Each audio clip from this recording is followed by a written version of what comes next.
G'day there, Mick Meredith here, comedian, musician and podcaster, and I'm doing the opening spot on the Andy Social podcast. He's coming up in a minute, settle down. If you don't know me, Mick Meredith, I tell jokes and sing songs. I've put out a couple of tunes recently on Spotify, one called Rod, all about my girlfriend's love for another man. Oh yeah, that's funny, we all laugh about it. Another tune about turning 50 called Hitting the Half Century and Growing Old Disgracefully. So check them out on Spotify or whatever platform you listen to. Got some other projects coming up soon. A new song coming out called Where's the Effing Remote Control? I think we can all relate to that. But right now, tune your ears in to the Andy Social Podcast. Cheers, big ears. Hello, folks. Welcome back to my podcast, my little podcast here, Andy Social Podcast, 5.5 years strong. And the reason why it is still chugging away is because of Patreon. Patreon.com/Andy Dowling. It is one of the best ways to support this podcast. It is the reason why Andy Social exists in 2021 and the reason why I'm doing 2 episodes a week now. It's ramped up. I'm firing on all cylinders. It's absolutely fantastic. And it's because of this community that continues to build on Patreon. So thank you so much to everybody who gets behind Patreon. It's patreon.com/Andy Dowling. Supports us from only $1 a month. Dirt cheap. Set and forget. You won't even notice it. And if you want access to the exclusive Patreon podcast episode that comes out every Tuesday morning, 6 a.m. Sydney time, then there are additional tiers to get access to that as well. Consider it. It's a great way of supporting the podcast, and I'll love you a long time. Thank you very much. Patreon.com/Andy Dowling.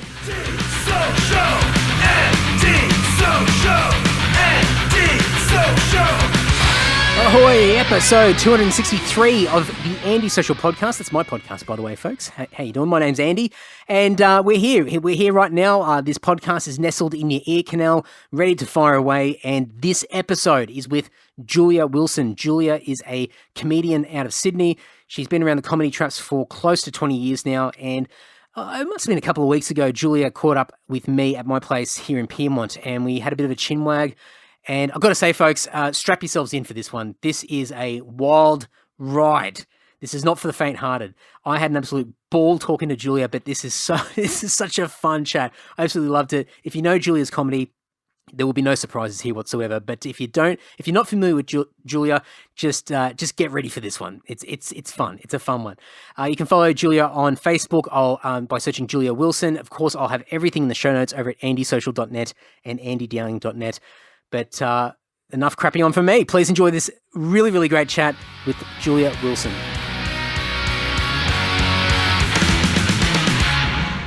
Just, you mentioned before we were talking about sort of not being able to do a lot and everyone's stuck at home and people going a bit batshit crazy. I've been going batshit crazy and I've had a rant about this just recently. There's a guy directly over here. There's a balcony next to us and he moved in maybe a couple of months ago and I was walking up the street here, little alleyway, and he was out on the balcony, he had a banjo, and he had his feet up, and like kind of deliverance in a way. And I just looked up and just saw him, and I thought... Urban deliverance. And I thought, oh, it's kind of cool, you know, it was a sunny day, it was a nice day, and I sort of thought, bit different, you know, but why not? Anyway, that was cool, and then a couple of days later, he was out there again during the day, and it was fun. But then, the last few weeks, Sunday night, midnight, 1 a.m., 2 a.m., he's out there with a fucking banjo playing with his mates drinking. Nope. And he starts singing and it sounds like something out of like a Triple J Byron Bay Blues Fest hipster sort of thing. I'm just so much nope. I'm like, and I'm lying there in have bed. you not murdered him yet? Oh, well, so one night I opened this up and I just yelled out, "Shut up!" And he stopped and then that was it. And I thought, great. He's got the picture. He's connected the dots and realised that he's being obnoxious and a rude cunt. So I thought, all right, great. Then like 2 nights later, he's back out there again. And so I'm just lying there and Jess is like, just leave it. Think about how many people are living in this area. Somebody else will surely get sick of this. No, not yet. Wow. So I'm like ready to like... There's a whole theory behind that. Behind like I think it's in one of Malcolm Gladwell's books. about, I think it's in Blink, where if you're walking down a street and you get attacked and it's a country road and there's one house, there's a massive chance that person's calling the cops because they know they're the only person on that street. You're actually safer getting attacked in a little like isolated area. Whereas if you get attacked here, literally everyone's like, someone else will call the cops. I don't have to get involved. Someone else will call the cops. Like I reckon you need to be the guy on the country road. I need to lead. Yeah, who just goes, fuck you, I'm fucking calling the cops, or the landlord, or I'm going to go over there and stick that banjo right up your ass. And I think a day later I was out there again, and it was during the day, and he was out there with his banjo, and I felt like just stopping and going, oi! Yeah. Fucking, what are you doing? This is the time of the day, cunt. Yeah. Do it at midnight and I will end you. And I'm getting closer and closer, and I'm not a confrontation guy, but so that's my go-to. Like straight off, I'm just like, fuck's sake, I'm trying to sleep. I need you to hang around here a bit more. I was just thinking, do you want me to pop over and say good day? Yeah, Oi! No, we'll open the window in a sec. Oi! Where's your fucking banjo now, cunt? But I've got an angry ex-bouncer here. I think you're right, though. I'm assuming that everybody else is going to do something, there's a and they're doing the same. whole train, like sociological train of thought in There was a song. I mean, I'm not an R&B fan at all, but I remember there was a song in the '90s. I think it was Babyface or something like that. It was about domestic violence. Oh, and that it was rings like a bell. And it was like he was singing in the corridor, and that the lady was getting beaten up or whatever, and everyone's sort of behind the closed door, too scared to call the cops or whatever, or knock on the door themselves or something. And I've always had that in the back of my head because even around here in Piedmont. Yeah, I mean, it's a top spot. It's really good. But I think that unit block over on the corner and then a little bit further down, there's like an integration of sort of housing housing commission as well as just normal sort of residential or private owned or whatever. The amount of times paddy wagons are there and ambos and everything, and it's just mayhem. And especially like on the weekend, there's a couple of guys who just hang out in that corner there, and they're loaded. Oh, wow. But you see people walking past and no one wants to stop, no one wants to like call, or no one wants to do anything because they're just probably the same thing. They're thinking somebody else will call. Yeah. I remember the first weekend I moved to London, walking like through the middle of like the actual, like right in the middle of Soho, and a dude had passed out and was overdosing, and people were just stepping over him. Oh, really? Like actually physically stepping over him. And I was like, I know I'm new to town, but I can't, it's not in my DNA to just not. So I'm like, hey, buddy, like, checked, he's got a pulse, rightio, let's get him into the recovery position. And I called, 999, I think, over there? Called an ambulance, and they were just like, yeah, rightio, we'll send someone. No one really gave a fuck, but it was just, that kind of thing where you're like, fucking hell, this poor cunt's going to die, and people are literally like, oh, this is so inconvenient. It's weird. I mean, even like, here in the city, you just walk past, people sitting with their little signs and trying to collect money and things like that. And you become desensitized to a lot of that stuff, especially if you see it all the time. And yeah, it's weird, isn't it? Like, when I was living in London, I used to carry dog food, like little tins of dog food in my bag with me. Yeah. So when I saw people begging, and it was always like, I need money for the dog. Yeah. Like, and you give them a tin of dog food. You could see the legit people versus the fuckers that were just trying to collect money. Because the legit people were like, thank you so much. It means my dog can eat tonight. And the other ones are like, I'd really prefer your money. And I just pick the dog food back up and go fuck yourself. Put it back in my bag. Fuck you. Fuck you for using the dog to try and get money. Fuck you. Fuck you. My dad would, my parents live in Brizzy, and so he's always in the city working, and he'll walk through like Queen Street Mall or through the Valley and things like that, and there's always characters there, and so he'll get approached. That's a nice way of saying it. Yeah, characters. The local wildlife, I sometimes call them. But he'll get approached by somebody and be like, "Oh, look, can I have a couple of bucks to go and buy a cheeseburger?" And my dad would be like, "Oh yeah, come with me. I'll go and buy you one." Yeah. And they're like, "No, don't worry about it. Like, just give me the $2. No, you want a cheeseburger? I'll get you a cheeseburger. Yeah, do you want? I'll get you a whole meal. I'll get you a couple if you want." And they go, "No, don't worry about it, mate. Don't worry." And they walk off, and I was like, "Oh, okay. You either wanted one or you didn't." So Absolutely, there's a lot of that stuff. And I think in terms of like confronting people on the street, like I would hate to know that like either of my parents were doing that. I'd be like, "What the fuck are you doing? You could get killed." Whereas I have no hesitation. Just walking up, going, "Are you all right?" Like. And you either get like, actually, I need a hand, or go fuck yourself. All right, okay, go fuck yourself. Is probably the answer I was looking for. See you later. But I think, I mean, from what I've gathered, you've been well and truly used to conflict and confrontation over the years anyway. So is it just second nature now? I think it was always second nature, to be fair. That's how I found the jobs. Right, you just got naturally attracted to it. So. Oh no, I grew up, fighting a lot as a kid, so you just fight. You just gotta. I actually have a medical thing where I make twice as much adrenaline as most people. Oh wow! So I see things happening Like, I can see an argument happening 100 metres away. Like, I hear a raise in a voice, and I don't even realise I do it anymore. I've just got this lizard part of my brain that just goes, something's happening over there. And I also see trouble a mile off. So if I'm walking down the street, I'll go, this guy's going to have something to say. So I've already, like, I'm 100% ready. Yeah, right. Way before. And I don't even know I do it anymore. It's been 100 years, and I just go, rightio. But also things like, you know, when things start to escalate, when someone's giving it, go fuck you, blah, blah, you know, just a little drop of the shoulder or a little, like a hand being clenched or that kind of stuff that people don't fight all the time would probably never see. No, not at Whereas all. my lizard brain's like, you're about to, you know, block the left, block that, like, careful of the headbutt, like all that's like just running through my head. So it's been a long time since someone surprised me. Yeah. But I was laughing the other day that I was in Potts Point on the weekend, King's Cross, and a mate of mine's mum had passed away, and I had all these clothes in the car that she said, I just can't deal with going to the charity and saying, can you take, they're going to ask me questions about my mum, and I just can't deal with it. I'm like, I'll get rid of them for you. And I've got like this issue with taking clothes to like Vinnies and Salvos and stuff where they sell them to people who, like, you're just giving rich people cheaper clothes, which I fucking just inherently disagree with. Yeah. So I was cruising around, I was having a chat to a mate of mine, I'm like, there's got to be a homeless shelter around here that actually gives, and they're like, yeah, fucking Wayside Chapel. And I was like, oh fuck, of course. Yeah. So I drove down the little side street, and what I loved is I drive an old Valiant, and what I love is that as I'm driving through King's Cross and Potts Point, every single homeless person, low to the ground person, like original cross person, like waved at my car, and I waved back at every single one of them, and every single one of them knew, like, oh, we've bought in Potts Point. It used to be called King's Cross, but now it's Potts Point. Just like ignoring me, like, don't look at her, everything's fine. Like, it really made me chuckle. Just that kind of, that perception of like who sees you and who doesn't. Because I think for me, the biggest insult that I can pay anybody is to not see them, to just completely ignore them and walk straight past. So for me, you know, like the guys that are loaded, are they dangerous? Lizard brain will tell me. And if they're not, just like, I just make eye contact, like, g'day, how you going? Like that kind of thing. Because often that just diffuses. I remember being in London, being followed from the tube station, just going, fucking beauty, because I was a bit angrier back then. And all you need to do is make eye contact early. Yeah. And they often just go, oh, no, easier victims. And That's they right. just off to something else. Battle.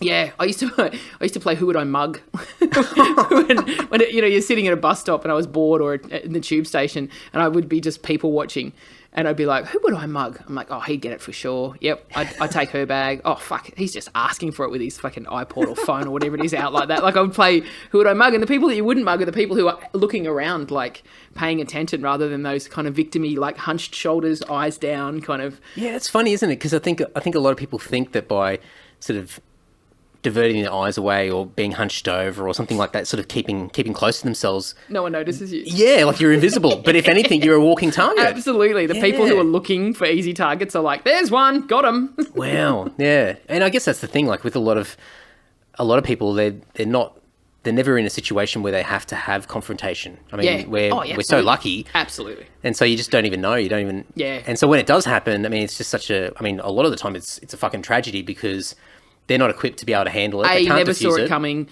B, don't know how to deal with it. C, the fight or flight is actual, like, fright. They just stop. They completely freeze. Don't know what's going on. Whereas because lizard brain kicks in, I'm like, okay, I can see this. I can see what's happening here.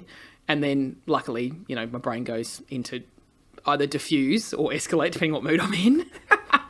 I'm a far more, when I say that, I'm like, God, that makes you sound like an absolute thug. But I'm a much calmer person these days. But there was a solid 25 years from about 10 to 35 that I would just kick off for no reason. Not for no reason. That makes me sound like a bully.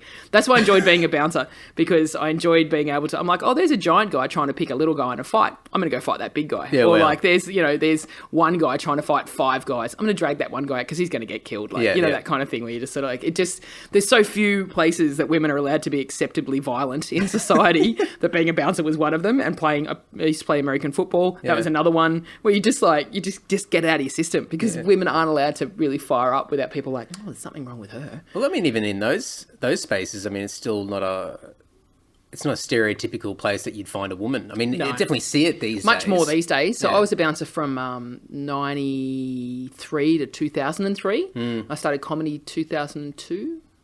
Yeah. So 10 years, and I never worked with another female bouncer the whole time. Yeah, right. Wow. And I worked in live venues, which I fucking loved. I loved, like, band. I got paid, like, pretty well to stand side of stage and, like, make sure no one died in the mosh pit. or made sure that like everyone who was meant to be there was, and anyone who wasn't meant to be there wasn't. And it just used to, I'm like, I can't believe I'm getting paid to stand in the middle of a mosh pit, catch people, put them down so they don't die. And like, you know, I was just like, this is amazing. I got exposed to music I would never have heard of. I got to watch people like Lior, when he had 5 people coming to gigs, who's now like this internationally famous, you know, sort of acoustic dude. Mick Hart, who only passed away a couple months ago, watched him start and go. Machine Gun Fellatio, like Iota, all those guys from the ground up. That was amazing. And then seeing touring bands, like I'm a massive punk fan, so you get like Agent Orange and Sprung Monkey and those guys. I was just like, fuck, I'm getting paid to stand here and watch punk bands that I've been watching since I was a kid. I'm like, this is fucking great. That must be so much better than doing a bouncer gig at a pub. Oh, yeah, 100%. Yeah. So we used to have the agency that I worked for. We had the Sands at Narrabeen, live band venue. So you'd work like 6 till midnight, and then you'd have to finish midnight till 4 at like a nightclub, and I'd just be like standing in the club going, like, I hate the music. Everyone's coked off their heads. It's fucking bullshit. Like, because like people that go see live bands, they smoke a couple of joints before they go in. They're chill. They want to see the band. They're having a great time. Fuckwits that go and hang out in a nightclub like on the northern beaches, just chocked with ecstasy and coke, which makes them more confident, which is what they need. They need more confidence. And I would just be standing there going, I just want to fucking murder everybody. So, yeah, I mean, it used to make me laugh that I loved the first half of the night, and I would always volunteer. Like, I'll stay and watch the band pack up. I'll stay and lock up. Me. I just don't immerse me in the nightclub bit. Yeah. Because the fights were always like 10 blokes shoving each other. I'm like, look, if no one's going to throw a punch, can you all just go outside? Like, just, you know, that kind of like... Just all chesting each other. They were, just all of that. It used to make me laugh because I could hear that David Attenborough voice in the back. And the male of the species has been challenged, but he's actually a gutless wonder. And he has nothing to say, but his friend has called him some derogatory term that's questioning his sexuality. Like, it just used to make... I would be cacking myself inside my own head, just going, look at these fuckheads. And literally, if you put them out in a rough pub anywhere else in Sydney, they'd get flogged and killed. That's it. I mean, they're gravitating towards a place where they feel confident and they've got the upper hand. But I think it's like when you compare to like a nightclub or even a lot of pubs to a gig, it's like the intention of why they're out in the first place is, you know, for a lot of the nightclubs, and stereotyping, but you know, a lot of them are going out to either pick up or they're there with the boys, you know, Saturdays for the boys. With an eye. And trying to start something, get a bit of action, you know. And whereas you go into a band, you're going to see the band. Well, you're going to see a band. And, you know, you get pockets of those, you know, little characters. But they tend to, I find, especially live music audiences tend to self-police. Like, those fuckheads don't last. No. That's what I loved about the Sands at Narrabeen and the Fish Shows at Manly were the 2 venues that I worked at a lot. And they're kind of iconic Sydney, like, stage venues. And they were both pretty rough. And if the crowd didn't like you, you didn't stay. Yeah. It used to make me laugh because, the other like psychology part of that is that on the very first weekend you went to work in any of those venues, someone would pick you in a fight. And if you won, you never had to fight again the whole time you worked there. And if you lost, you had to fight every weekend. like there's that kind of primal, like, why are you fucking here? And that's not just me as a chick, that's every bouncer that started there. Yeah, right. Someone would pick you on your first, and they all, like, my first night, they were like, oh, you'll get into at least a decent, like, you personally will get into a fight tonight. And I'm like, okay. All right then. Brilliant. Yeah, not just like you have to run in and break one up. Someone is going to pick you in a fight tonight. And if you can handle yourself, they're like, hey, she's our bouncer. Fucking, don't you dare talk to her like that. Oh, right. But if you couldn't handle it, and I watched blokes, like, try to talk their way down, like, come on, like, really try to do the right thing. Yeah. But, you know, in those... It's like a trial by fire, isn't it? Yeah, but in those kind of blokey pubs, you just got to kick off. Otherwise, exactly every weekend, someone's going to do exactly the same thing. And it's that ridiculous mindset. So when you get in those pubs, if a group of fuckheads turn up, the locals are just like, nope, you're not staying. And either they will, like, drag them out or they'll instigate something to get them thrown out. It used to make me laugh. I mean, the whole fighting culture at pubs. I mean, I think it's watered down a bit more now. It's probably pockets. Like you wouldn't believe. Oh yeah. Oh my god, it's so much safer for everybody. Yeah. Fuck, when I was a bouncer, there were people getting like glassed and stabbed all the time, and it just rarely happens. Well, I just remember the old tale of I don't know how much of this was myth, but you know, 30s, 40s, 50s or whatever it is, and you'd have the schooner glass and you'd turn upside down on the counter at the bar, and that was the indication that I'm ready to fight someone. Yeah. And it's just like, and for me, like, sort of going, well, why do you want to fight? Like, what happened? No one's done anything. You just turn the glass upside down. But it's more of a case of, I'm ready. I'm ready to go. I'm juiced up. It's definitely two trains of thought. There's most sane, normal people that have like grown up well balanced and have sensible educations only fight if it escalates to that, if they have to. Yeah. And then there's other people where I might belong in the camp where you're like, oh, we're fighting now. Okay. it's a bit of a rumble. You know? You don't need an escalation. You don't need the argument to turn into something worse. Please, when I say that, I'm lovely now. I'm calm. I've done all the therapy. Let you into my place. It's like done all the therapy. I'm very sweet. I'm a lovely person. It just makes me laugh because that's never far from the surface. And I've really worked on my temper over the years, but it's never far from the surface. So every now and then someone will say something and I'm just like, what did you fucking say? And apparently my face really changes because I see that "wee" as a reaction. It's like, oh, Julian, geez, I see the head come back, they're like, uh-oh. And it always makes me laugh because I'm like, oh, that's right, because you guys didn't know me back then. I forget. It must be like just an adrenaline rush or something that just kicks in. Where it's an outlet, to get energy out of the system. Yeah, and I think, again, God, I'm really bringing my psych degree in today.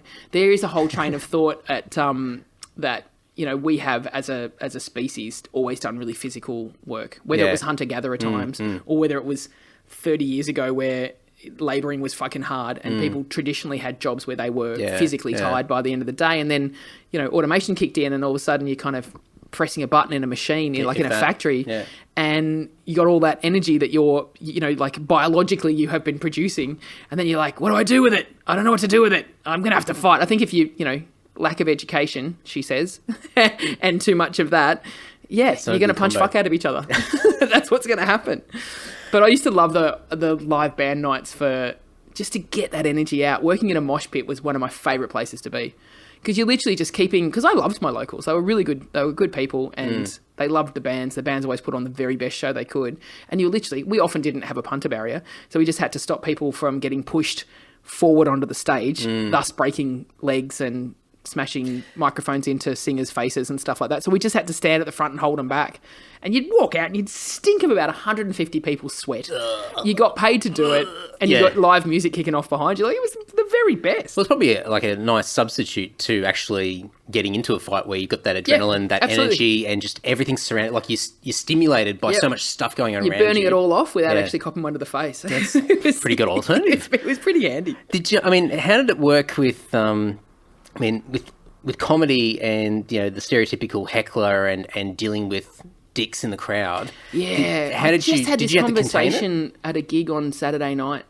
So next month it'll be 19 years that I started stand up. Yeah, I know. Jeez. And you're like, fucking hell, I'm not as young as I once was.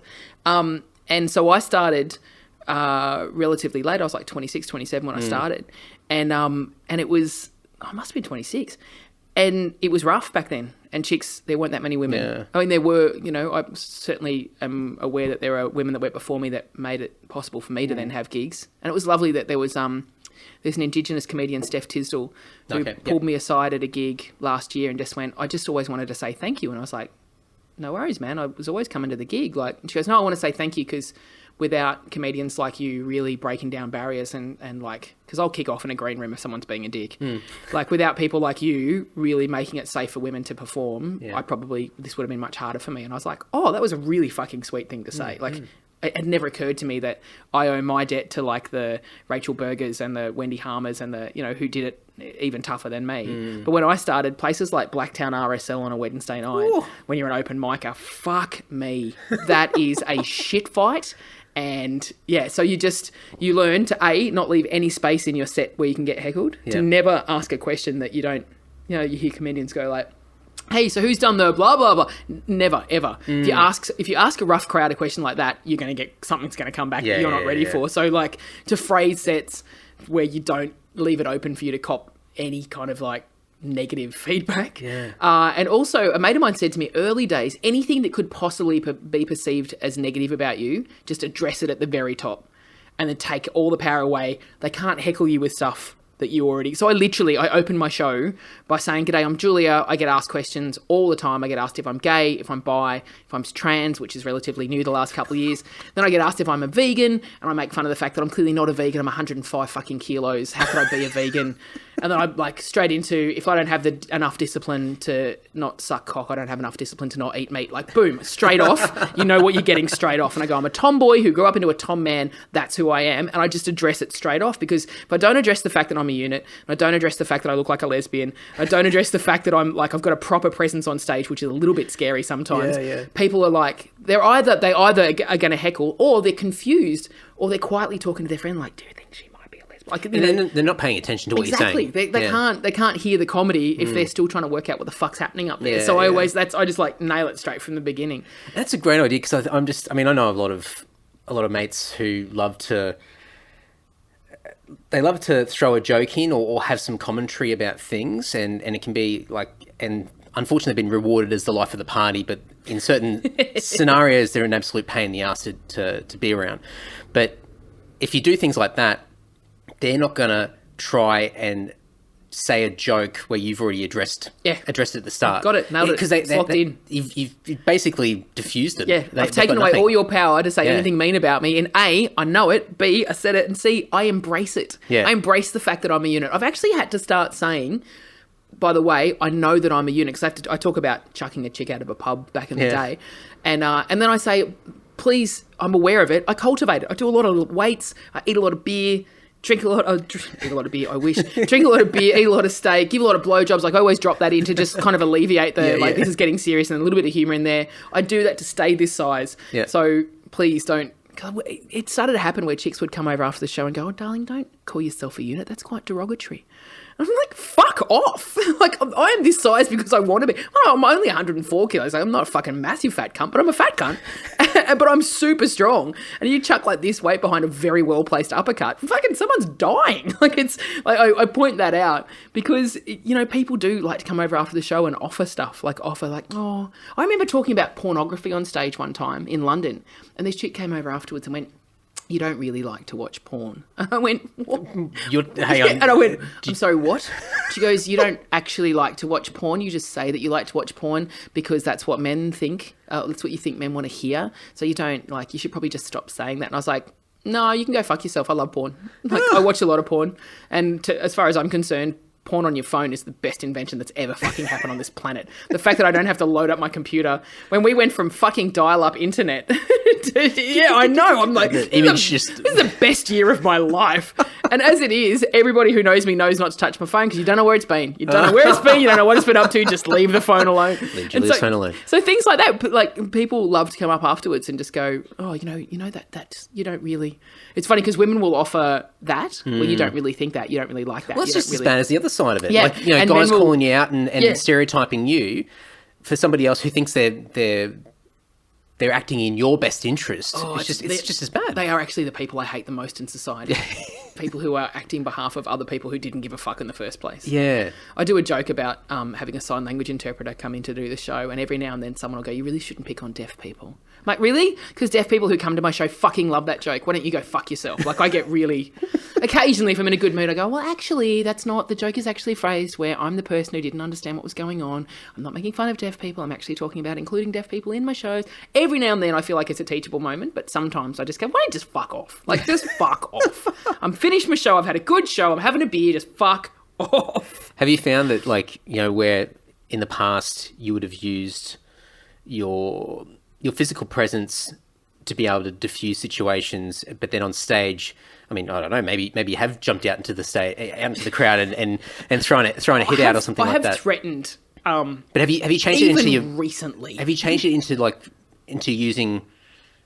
Sounds bad, but using your mouth more. That's what gets me into trouble in the first place. No, it's funny how much the bouncer skills kick in stand-up. In that you can see where the heckles are going to come from because the lizard brain's paying attention, and I'm watching every single person in that room. Yeah. And I mean, I've done gigs in South Africa to, like, you know, 3,000 and 4,000 people, and London to 5,000 people. Like, even then, you can see where the unrest. You know, you see someone shifting in their chair too much. They're itching to say something, or they're bored, or they're getting angry about something. And literally, all it takes, because I do a lot of one of the comedians on Saturday night said to me, one of the younger comedians goes, I just really like the way you just stalk the stage. And I didn't think I did stalk the stage. I thought I was just moving around the stage. Just pacing, you know. Yeah, but she was like, no, I watched you. You were like stalking the stage. I was like, oh, okay.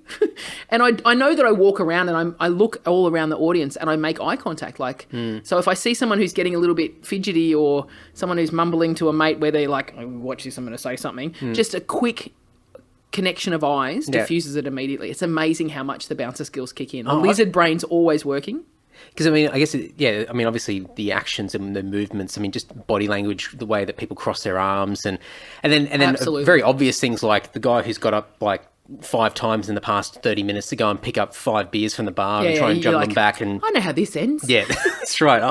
I know you. And but if I see someone not enjoying it, I used to go out of my way to try and get them. Yeah. But often I'll be like, oh, fuck yeah. If you don't like it, just wait for someone else to be on. Like, if you come into my festival show and you don't like it, well, sucked in, mate. You've got an hour of me. Like, that's what's going to happen. And, you know, sometimes when I say mate, that's not necessarily a dude. Like, often women will be like, oh, this is disgusting. I go, whatever. Hey, look how your boyfriend's smiling. See how I'm talking about sucking cock? He's smiling and you're hating it. I'm seeing your future and it doesn't work out great for you. Like, I can see how this ends. And every now and then I'll see a bloke, like, nudge his girlfriend, like, see? And Awkward. I giggle because I see it, and sometimes I'm like, do I want to call that out? I almost always don't, because it's just a lovely little joke to myself. I'm like, but if I see someone not enjoying it, if they're just sitting quietly, I'll leave them to it. Yeah. But every now and then, I had a gig in the UK, and I was in like Tunbridge Wells or something. It's a really posh part of North London, like north of London, and it was an afternoon gig, which are the fucking worst. And it was a really weird room because it was kind of like, you know how there's pockets of Sydney where you've got rich people used to live there, but now working class people have moved in there. Yeah. So everyone else in this gig was like normal people, and then there was just this pocket of women in the middle who had like pearls and twin sets, and I'm like, did you accidentally walk in here? Like, how are you in the middle of the room? Ooh, where are we? But yeah, just like, and they fucking hated every single word that came out of my mouth. I'm in a posh part of the UK with this accent, talking about like fucking people and sucking cocks and bashing people, like, just, you know, it's fucking low to the ground comedy as you can get. It's not intellectual. And they were just hating every word that came out of my mouth. And they started to glare at people, and I was on for like, I think they had like a 30 or a 40-minute set. And so they were glaring at people around them for laughing. And I was like, fuck, this is like a cancer that spreads through an audience. That's like, toxic, yeah. So you have to, like, I always joke that it's like the comedy blue healer. You've got to just round them up and contain them and get them to shut the fuck up. And so I was like 10 minutes in and I just went, you guys aren't enjoying this, are you? And one of the women just kind of like looked behind her. I was like, don't through to the keeper me. I can see you're just not enjoying. Yeah, which they probably didn't even understand, because even though cricket's an English game, they wouldn't have got it. Yeah. And I said, come on, like, I can see you're fucking hating me.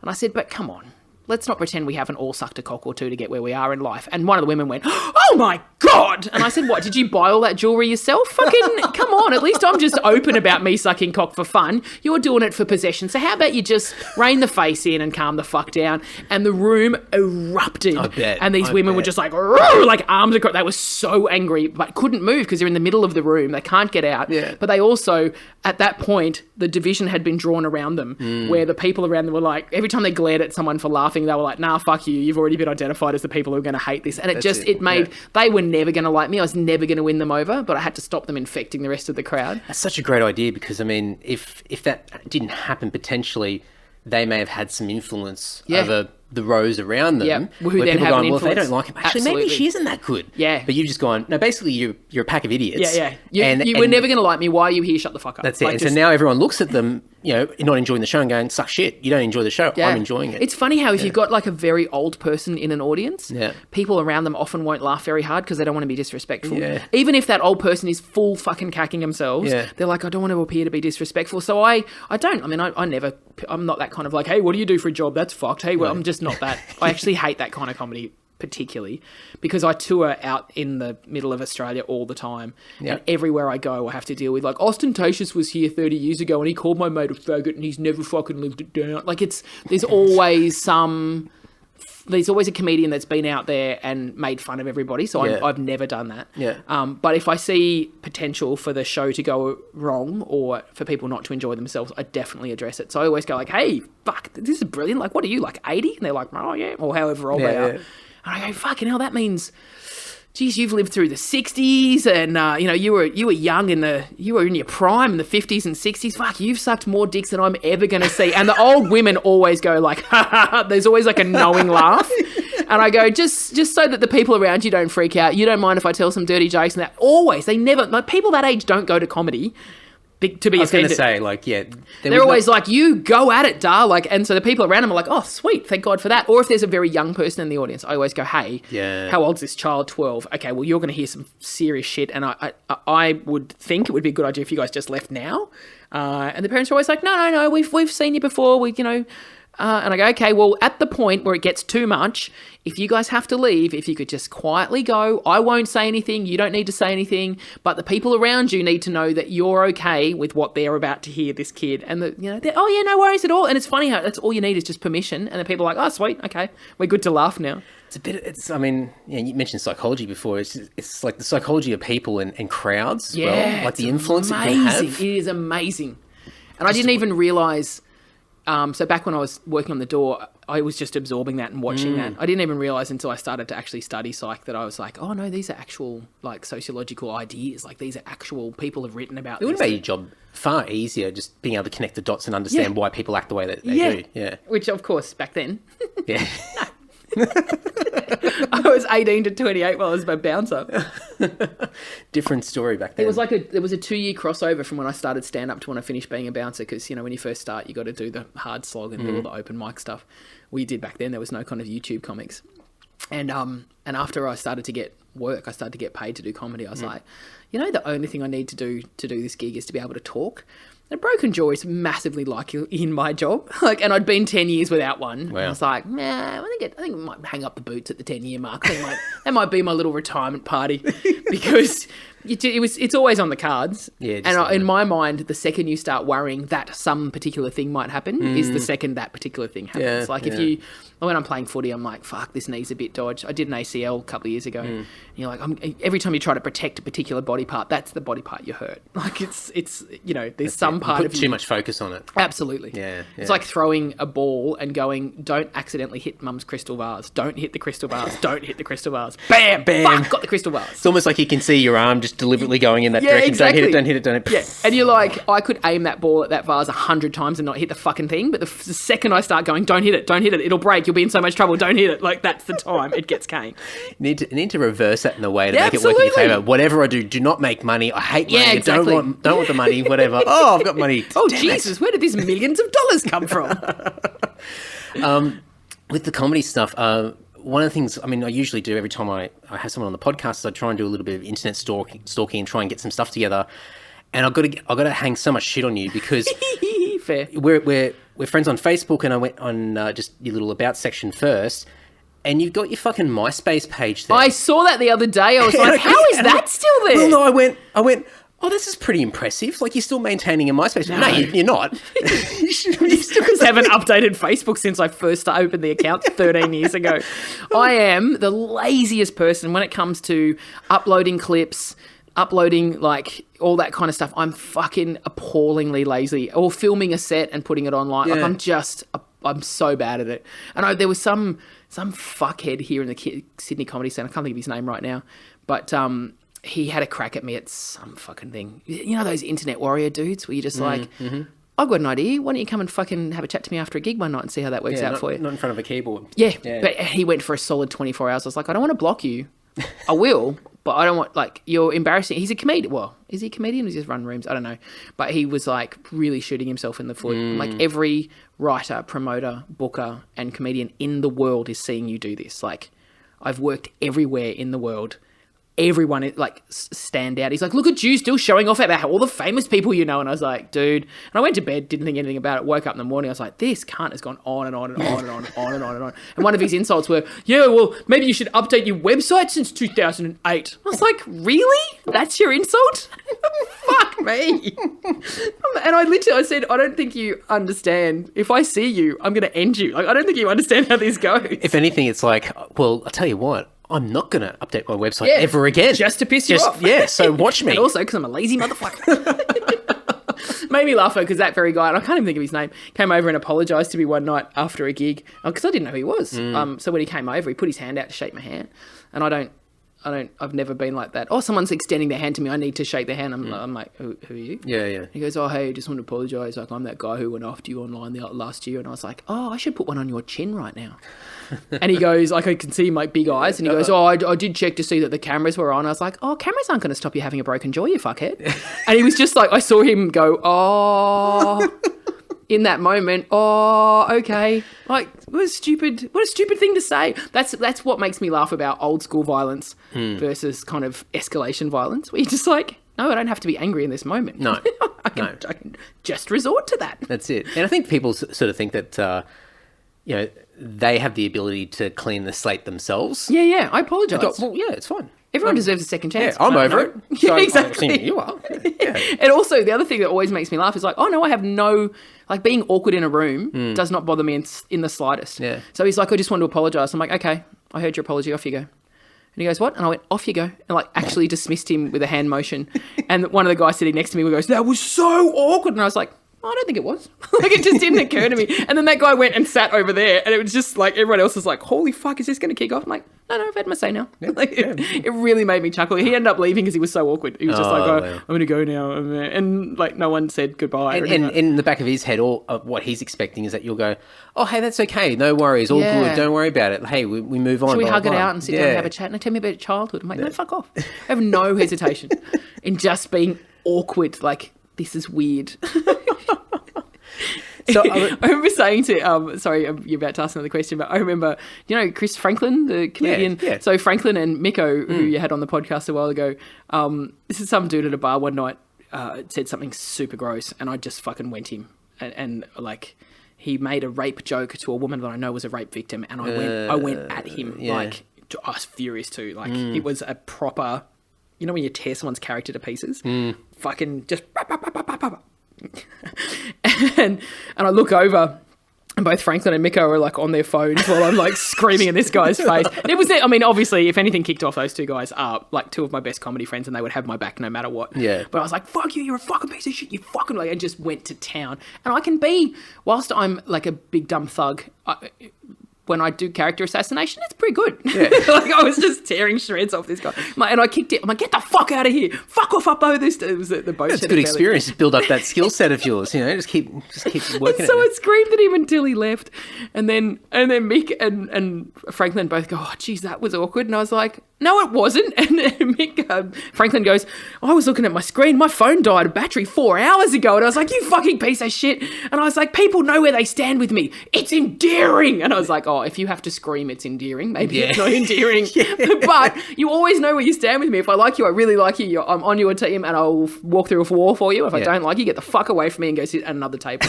I don't have someone sitting at the pub at my table that I would like never. Like, to me, sitting at a pub having a beer is a really important part of my day. Yeah. And I'm not having some fuckhead ruining my vibe. So just go sit at another table. It's that's a breath of fresh air, because I think so many people waste so much time and energy just trying to maintain, that just remove the confrontation. I don't want to feel uncomfortable. I don't want to feel awkward. I don't want that awkwardness. And also the people pleasing thing. We're like, I don't want to make a scene. And I'm like, but it's like a Band-Aid. You just deal with it. Absolutely. And then it's you done. move on. You've forgotten about it. And also, like, you know where you stand. Yeah. Like, if I'm like, dude, how are you? Have a seat. You know where you stand. Whereas I'm like, get the fuck away from me. Go sit on another table. You know where you're sitting, and it's not with me. Well, you mentioned Mick before, and I flicked him a message because I did the stalking. I'm like, you haven't updated shit for so long, and so I'm on YouTube. I'm looking at some of the old clips and stuff like that, and there's a bunch of good stuff on there. So I'll chuck stuff online so people can have a look. I love that guy. I love that guy so much. Mick's a legend. Like, just hilarious, and I'm so glad that I connected with him. But I flicked him a message and said, "Hey, Julia's coming around for a podcast. You got any little anecdotes or any interesting things I can throw at it?" And so here we go. So I figured I'd just read straight from the source. So I've got my phone out here. So first of all, she loves Rollins, musically, mentally, and physically. Her dream man. He is. So I adore that man. I mean, I don't share all of those, but I can understand why, and I'm a big Rollins fan myself. This might take the podcast to the next level, but I think I know a little bit about this. Ask her the louder than Judas Priest story, although you mightn't be ready for it. Do you wanna tell that one? Mick got me a T-shirt that says "Louder than Judas Priest," which I fucking love, and I wear it with like absolute pride. And I love when people go "Louder than Judas Priest," and it actually says Julia Wilson louder than Judas Priest. So there's a comedy flat up in Brisbane that when you're doing the gigs up there, the promoter puts you up, but you're always sharing with another comedian, and you never know who it's going to be until you get there. Yeah. And it was years ago now. And and I arrived and I'm like, "Hey, it's Julia." Hey, and I hear this, "Oi!" And I'm like, "Oh fuck, it's Mick." So we get to share this comedy flat together for a week, and we knew each other, you know, enough, but weren't like great mates. So it's probably 15 years ago, and and so he had recently got divorced and wasn't in a relationship, and I'm me and constantly look for fresh meat. So I was like. I'm going to tell this story first, Mick, fuck you. I took him, he was like, "Hey, do you want to go to Sexpo?" And I was like, "Fuck yes," because it was in Brisbane at the time. And he goes, "I've always been married while they've been around." Yeah, and right, yeah. You don't go with your wife to Sexpo unless she's into it. Yeah, yeah. He goes, "What do you reckon?" I was like, "Sure, let's do that." So we're walking around, and he was on the footy show all the time at the time. So everyone knew who he was. And no one had a fucking clue who I was. I'd only been doing it a couple of years. And yeah, I've moved up to a headline spot, but no one knows who I am.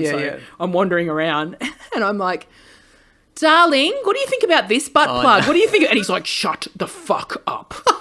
Stop it." And people are like, "That's that guy from the footy show." And I'm like, Babe, what do you think about this anal intruder? Do you think this would be comfortable for you? Like, I reckon I could probably strap this one. He's like, "Seriously, shut the fuck up." And I had so much fun. He went so red. You know, he's bald. He went so red, the top of his head went red. And I was just having the very best time. Because it started out as just people going, "Is that Mick Meredith from the footy show?" Yeah. And once I realised people were looking at him, I was like, "Oh, here we go." So I was funny. Like buying. And the only time that he really didn't mind that was like I was buying a toy for me. And the chick was like, "Okay, so you just insert this here and you just rock back and forward." And she was smoking hot. And Mick's like, "Really?" I was just like... And so once I realised that he was... And she was like, you know, as straight as I am, she was the hottest chick I've ever seen. Yeah, right, yeah. Working in a stall at Sexpo, teaching women how to use, like, different kinds of sex toys. So I was like, cool. So I made all my purchases. We went and watched, you know, the weird shit that happens at Sexpo. We both had gigs that night in separate places. And I picked up 2 army guys because I'm a lady. I took them both back to the comedy flat. And I text Mick ahead of time going, "It's going to get weird.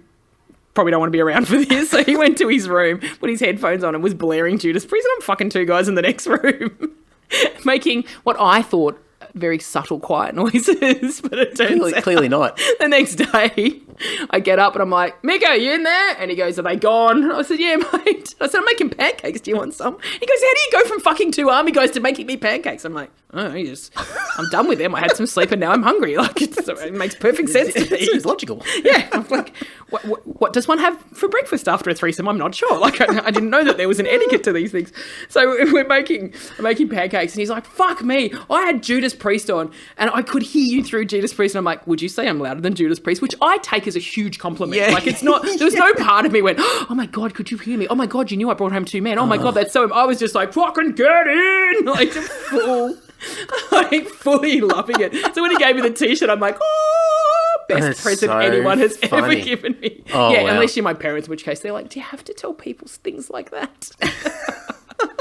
Wear the T-shirt around your parents. Yeah, like, it made me laugh though, because about? Dad said to me, "Why would you be louder than Judas Priest?" I'm like, "Dad, you've heard me. Fucking hell, you can hear me from the other side of Sydney." And Dad's like, "Yeah, fair point." But he didn't know in what context you can hear me from the other side of Sydney. Just that I'm like, my mum is quite deaf, and one of my millions of jobs that I've had, I could drive trucks and buses and front end loaders and stuff like that. And one of the jobs I had a couple of years back while comedy was a bit quiet was I was driving like minibuses of old people to shopping centres and stuff like that. Okay, and I had this one really posh nursing home that they used to hire me to drive there. And it was like 1.5 k's down the road, take them to St. Ives shops, wait for them, and then help them all back on the bus. And, you know, technically I wasn't meant to be carrying any shopping or helping anybody, but there's no way you can watch a 90-year-old woman struggle onto a bus and not help. And I always used to say, and the bottom step was always a really big step, and I used to go, here, just use my arm, it's okay, I'm a footballer, and no point having a 105-kilo chick here if you're not going to... And they'd always be like, oh, you are quite firm there, aren't you? Like, they was always like, they used to enjoy, like, and we'd always be joking. And, I've got a lovely grandson. And I was like, oh, well, really? You're thinking, if only you knew. But I would be talking in the minibus, and everyone in that bus could hear me. Yeah, right, yeah. I'm facing the windscreen, talking. Your voice is projecting off the windshield. You can hear me fucking everywhere. And my mum refuses to wear her hearing aids, and she goes, it's because you talk so quietly. I'm like, no one in the history of fucking time has ever said that, Mum. No one has ever said, Julia, you're speaking too quietly. Can you speak up, please? Ever. Not at school. Not on stage. I was doing a gig a while ago. Where was I? Just after COVID came back. And the microphone shit itself. And I literally just went... Oh, well. Yeah, and it was like a theatre. I was Camden Theatre, somewhere like a decent size, and it shit itself. And before the sound tech could run out with another one, I was just like, I moved the microphone to the side and just like proper boom and just went, you guys can all hear me, right? And everyone at the very back went, yep, clear as. I was like, I just feel like it's a prop anyway, and blah, blah, blah, and just finished the set. And when I finished the sound guy, I was like, fuck, man, thanks for that. Like, you really covered my ass. I was like, all right. I mean, I couldn't do it for 40 minutes, but those little showcase ones where you're doing 10 minutes at a time, fuck. You'd be able to hear me a mile off. So every time I hear Judas Priest, then I've That's my goal, is to quietly infiltrate everybody's brain. Every time you hear Judas Priest, you'd be like, listen, fucking two army dudes. So funny. So funny. What else has he got here? He's got, she's my go-to mate for any heavy music concert. Yeah, fuck yeah. I bought 2 tickets. I buy 2 tickets and she gets on board even if she's never heard of them. Trust my loud music judgment. Yeah, he's my point man for that kind of stuff. If he goes, this is a good band, I'm like, I'm there. I don't care if I've never heard of them at all. Yep. He, so Pennywise played at my pub years and years ago, and they were fucking great. And he said to me, 2-3 years ago now, hey, Pennywise are playing, shall we go? I'm like, I'm on board. Yeah. And then we got there, and the Bronx, the support band I'd never heard of, were fucking amazing. Yeah, wiped the floor with Pennywise. So much so that, like, I think we left with 2 or 3 songs of Pennywise to go because it got boring. Yeah. The Bronx were just the highlight. They were so good. And I was just like, oh, it's great. That's one of the things I love about comedy. We all love music.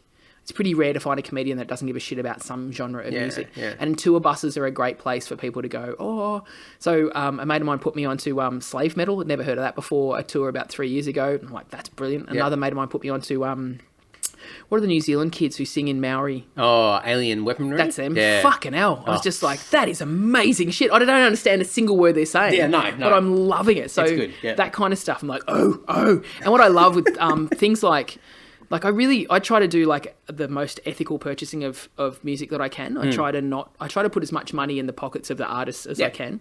So things like Spotify, I'm like, I don't know ethically how much they get paid. Yeah, not much. But equally, I love to hear new music. The only kind of upside of things like Spotify is that I discover bands I've never heard of before. Yeah. Then I make sure I go and buy their entire album from their site, or I make sure I don't go through Spotify, I go through their sort of thing. But I'm sitting on a tour bus and just going, hey, here's my Spotify, just load me up a playlist. Like, just pick the stuff that you like. And they're like, oh. And cool. I discover genres I'd never heard of slave metal before. Yeah. I'm like, this shit's amazing. It's just so like visceral, like that build up. And who was talking about that? Cam Knight was talking about that. It was Cam who put me onto him. That's who it was. Who put me onto him. I'm like, holy fuck. He's all over it. Yeah. Oh, that's one of the things I love, where you're just like, what are you listening to at the moment? And Body Count, I put out an album like 2017 or 2018 was their most recent album. A couple of years ago, yeah. And I'd forgotten about them. And someone's like, you used to like Body Count back in the day. I was like, yeah. And they're like, have a listen to this. I was like, fuck me, this is brilliant. It is such a good album. So good. Like, especially, comedians, we talk a lot, and in a tour bus, you get kind of two kinds. People are just sitting there and they're like, oh, I've got to go to the gig. And other people are like, I'm so happy to be out of the house, blah, blah, blah, blah, blah. But every now and then it gets a little bit much for you. You just want to pop your earbuds in and just listen. You sit and listen to like crazy shit in the tour van where you're discovering stuff. And I remember like Cam going, you'd love this, pop, have a listen. Put it in my headphones, and I was just like, oh, and I had the big eyes, and Cam's like, see what I'm talking about? This is what I'm talking about. It's fucking brilliant. There's such a rush where you're able to pass a recommendation on to somebody else and you see them light up. Yeah. You go, yes, I got it. I got it. It doesn't always work, but when it does, oh man, it's so good. So good. What else did he write here? Her dad is a pretty famous sports journo. Great stories there. Yeah, he's hilarious, my dad. he's super crook at the moment, and he's on so much medication that when I wake him up in the morning to see how he's going, he's sort of in between sleeping off heavy drugs and being in a fair bit of pain. And the shit he comes out with at the moment, I'm like, okay, Dad, rightio, because my whole life I've listened to these amazing stories about when, you know, this famous cricketer did blah blah, and this famous tennis person did, and he can tell a story like I can drink beer. He's amazing. Yeah, right. Yeah, cool. And he's lived a life. Like you know, he's 89 now, so he's born in 31. He was a journo in his 20s and 30s, and in Sydney, you know, sports people were our fucking A-listers back then. Yeah, definitely. So just amazing, cool shit. Running with like the big boys, running with the rough crowd, great stories. Yeah. And now, so I reckon I know all of those, but now he pops out with, like the other day, he goes, "Did I pass?" I go, "What, Dad?" He goes, "Did I pass the test?" I go, "What test?" He goes, "Oh, there's a kid." Oh no, he didn't say kid to start off with. There's a person that I'm somehow affecting. They have to sit a test every morning, and if they get it right, they get a blue t-shirt. And if they get it wrong, they get a yellow t-shirt. And I'm like, yeah, those drugs are pretty good, eh? And he's like, "But today I had to sit the test." And I was like, okay. He goes, "Did I pass?" I'm like, "What colour shirt are you wearing?" He goes, "My pajamas." And I'm like, sounds like you didn't finish the test. Like I did, like you just run with it. Like you can't. That's what high powered medication's for. Yeah, like, you know, it's so you don't feel all the pain, but also kind of fucks with your brain a little bit. And so I said to him, "So who's the person that's doing the test?" And he goes, "Oh, you know." I'm like, "No, that's what I'm asking." And I go, "Is it a boy or a girl?" And he goes, "You know, it's that bloke." And I'm like, "Okay, so it's a guy." And he goes, "Yeah." He goes, "The kid." And I go, "Like a little kid?" He goes, "No, the young bloke." I'm like, "All right, okay then." Like, and then an hour after he's up and about and walking around, had a shower, he's like, "Oh God, I was talking some shit this morning, wasn't I?" I'm like, "Okay, welcome back." And he's hilarious. Like he's quite ill, but just the shit he comes out with. So the other day he goes, "Oh, fuck, I'm dying for a coffee." And I said, "Dad, of all the things you're dying from, I don't think a coffee is one of them." And he's like, "That's my girl." Like, he got really... like, we've got that level of humour, that level of kind of... like, we That's where it comes from. Yeah, I've been his carer for years, like 7-8 years now. And it's like, it's just, you can say stuff when you're that close, whereas if you weren't that close, it sounds like a really mean thing to say to somebody. You're not dying of wanting a coffee, actually, father. Whereas, like, he and I bounce off each other all the time. It's heaps of fun. Oh, it's so funny. It's so funny. Mentioned before, but oh no, hang on, sorry, I'm skipping here. This is a really good one. Talks herself up as a good singer, but I've never heard her. There you go. First of all, I don't talk myself up as a good singer. I say I went to music school doing vocals and guitar. Very different. Yes. Very different, Mick. Rep gridiron player. So you mentioned he played a bit of American football. Yeah, that was heaps of fun. And then he sort of trailed off there. But he wrote Wedding Celebrant, loves a cigar. Oh, fuck. And cries at unexpected girly stuff. It always surprises me when I cry at unexpected. I'm like, I'm crying. What is going on here? Yeah. What is this? It's hilarious because I'm like, I'll be fine. Honestly, I can watch someone get flogged to within inches of their lives and go, man, he might have said something about that bloke's mum. I don't really care. Yeah. Or I watch Lassie come home and bawl my fucking eyes out. I'm like, Lassie, does Lassie make it up? Like it's, you know, it makes me giggle at the weird shit that I'm like. And there was a time where I was like, I don't fucking cry, whatever. Yeah. Whereas now I'm like, looks like I'm crying. This is what we're doing now. It is what it is. It's what it is. I mean, we don't know what this year's going to look like as far as doing anything, but it appears that for the most part, apart from sort of brief little temporary lockdowns that we have, comedy's been able to sort of hover a little bit in sort of tail end of the year. I'm still working. I'm still paying the bills, which is nice. I did 2 shows on Saturday night at Gosford, and there was an early show. It was like 5:30, which is a weird time of the day to be doing comedy. Well, it's broad daylight outside, and I'm like, so I'm sucking this cock. Like, it's weird. It's a weird... And I'm on stage. The audience can't see it, but I'm on stage, and I can see the outside. I can see daylight, and I was just like, this joke is not a daylight joke. This is a 10 o'clock at night joke. There's not enough people here day drinking at the very least, yeah. But for the first time, everyone had to have a mask on. So we didn't as the performers, but all of the audience had to have masks on. And That's weird. Yeah, it was weird. It was proper weird. So really you're looking at everyone's eyes to see how they're reacting to something. I was like pretty grateful for lizard brain, being able to read people's body language, because I think if you don't have lizard brain, you're literally just relying on like like eyes, and that's it. I mean, it could be really off-putting. It could just throw you off completely. Yeah, and it was funny because there was the comedians who did really well, and the comedians that only got like half a laugh, like that, the face mask muffled that, so it kind of like the divide between who killed and who didn't. Yeah, it was pretty big. I was like, oh, this is interesting. Like, it just brings a whole new dynamic to what the audience are thinking. I was having a ball. I was just like, I literally walked to the stage and I'm like, I feel like I'm at a conference for fucking stagecoach robbers. Like, it's just weird. Like, everyone had these big things across.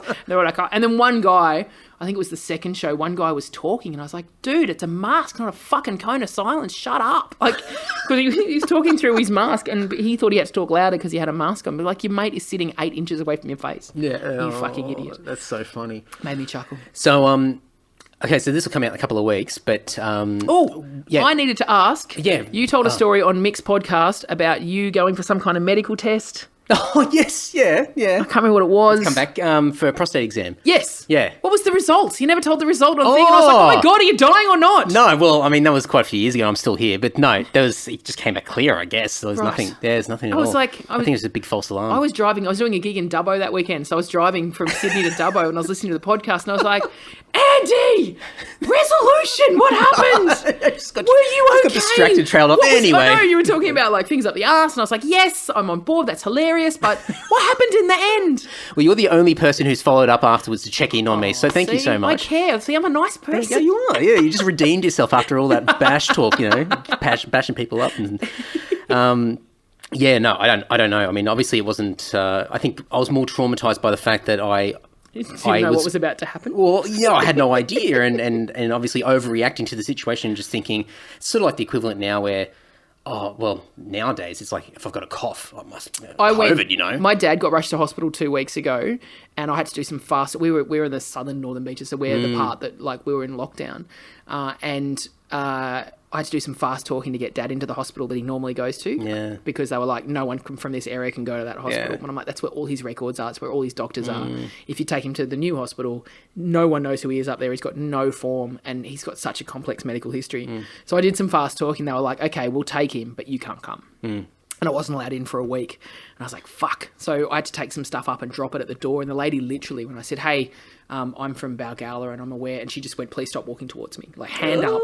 Like, please stop. And I was like, okay. I said, I've got, like, pajamas and shit that Dad's going to need. And she's like, cool, I'll take that up. Which I think is kind of, if I've got it and I'm touching things, then I genuinely appreciate that they took the stuff up to Dad.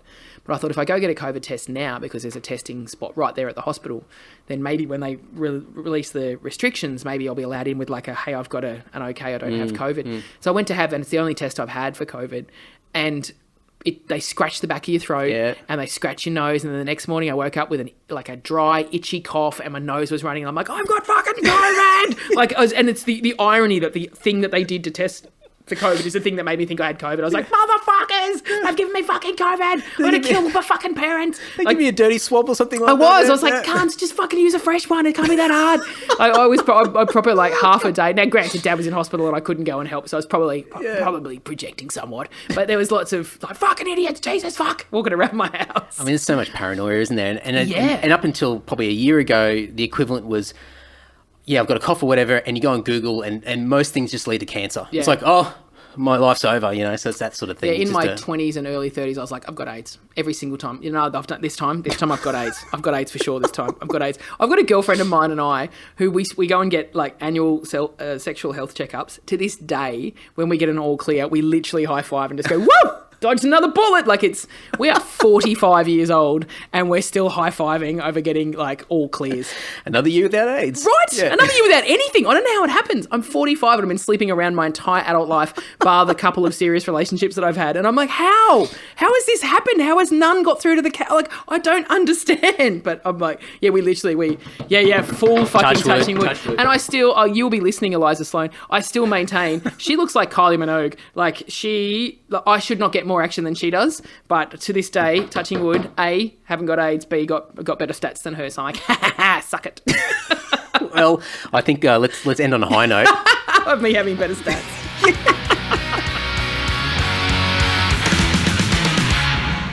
Alrighty, now, although Julia does admit that she doesn't update her social media pages and her website too often, she has assured me that she does post on Facebook, so go to Facebook, search for Julia Wilson. I will have links to that and everything else that we spoke about in the show notes over at andysocial.net and andydowling.net.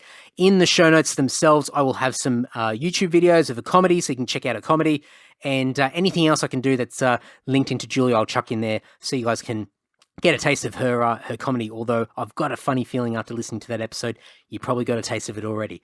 Pretty good stuff. Of course, everything will be on the podcast player, whatever the hell you're listening to this through right now. So click on the show notes or the description. There should be a bunch of clickable links in there. Reach out to Julia, say hello, let her know what you thought of the podcast. I'm sure like everybody who's been on the podcast over the past 5.5 years would be absolutely stoked to hear from you and get your feedback. So there you go. Before we wrap it up, of course, patreon.com/Andy Dowling. I always crap on about it, but I'm just pumped. I love it. I'm obsessed with it. It is the reason why Andy Social exists in 2021. I'm just so happy and motivated and inspired. And it's because of these legends who've jumped onto Patreon and support me and supports us from only $1 a month. And I'm really pumped to get as many $1 supporters as possible this year.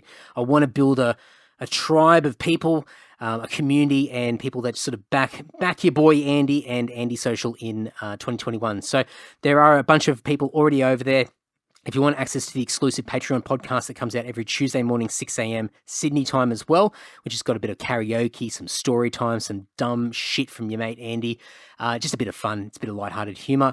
You can get that with any additional tier on the Patreon page. So that's patreon.com/Andy Dowling. And for the month of January, I'm just doing a quick run through the Patreon list to say thank you to these legends. And it starts with Ryan from Adelaide, Andrew from Perth, Mick G from Sydney, Ash from Deniliquin, Dan from Dapto, Riley from Sydney, the Towhider guys from Melbourne, Lords of the Trident from Madison, Wisconsin, Sean from Oregon in the US, Johnny from South Australia, Zach from Adelaide, Rod from Rayleigh in North Carolina, Matt from Adelaide, Saul from Oxford, the UK, Patrick from Canberra, Liam from Brisbane, Tom from Melbourne, Chris from Sydney, Frank from Ultengruppenbach in Germany, Lewis from Ellie Beach, Turner from Armidale, Samantha from Sydney, Brendo from Leeton, Tim from Canberra, I've got to catch my breath. James from Brisbane, Bradley from Canberra, Sean from Melbourne, Kurt from Brisbane, Jason from Adelaide, Christian from Canberra, Cole from Port Kembla, and Jordan from Bendigo. Thank you so much, legends. You guys are the reason why this is all happening and continuing to happen. 5.5 years later, I see no signs of slowing down or stopping or anything. This is a part of my life. I absolutely love it. And Patreon just ensures that we stay strong, the strength of the podcast. So thank you so much, guys. And please, by all means, go and check it all out over at patreon.com/Andy Dowling. Now, next episode, later this week, the next episode coming out is another Australian musician, a fantastic musician, if I can even fucking speak English properly, a musician, and someone who I've known for quite a few years. He is a dedicated supporter of Australian music. He's been putting together documentaries. He's played in a million bands himself, and I'll leave it at that. But just I'm really looking forward to sharing that great conversation with you guys later this week. So until then, folks, take care and ta-ta.